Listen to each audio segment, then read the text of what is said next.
Hello guys, sorry wall welcome to my page. আজকের ব্লগটিতে থাকবে আমার স্কুলের শেষ দিনের প্রোগ্রাম নিয়ে। বিকালবেলা রেডি হয়ে বের হয়ে পড়লাম স্কুলের উদ্দেশ্যে। স্কুলের অনুষ্ঠানে প্রধান অতিথি হয়ে এসেছিল নাসিরউদ্দিন খান ও তানজিকা আহমেদ।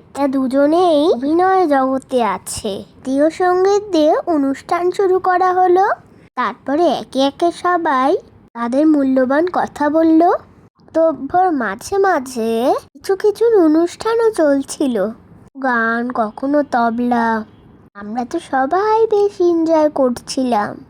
সবার কথা শেষ হলে পুরস্কার বিতরণী অনুষ্ঠান শুরু হলো।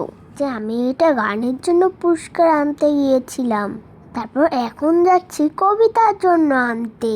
আমি মোট 3টা পুরস্কার পেয়েছিলাম। এটা আমার প্রিয় মিসের সঙ্গে ভিডিও। পুরস্কার পাওয়ার পরে বন্ধুদের সঙ্গে একটু ভিডিও করলাম।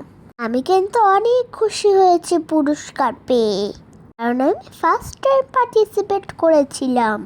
এর মতো ব্লগটি এই পর্যন্তই। ভালো থেকো সবাই, টাটা, বাই বাই।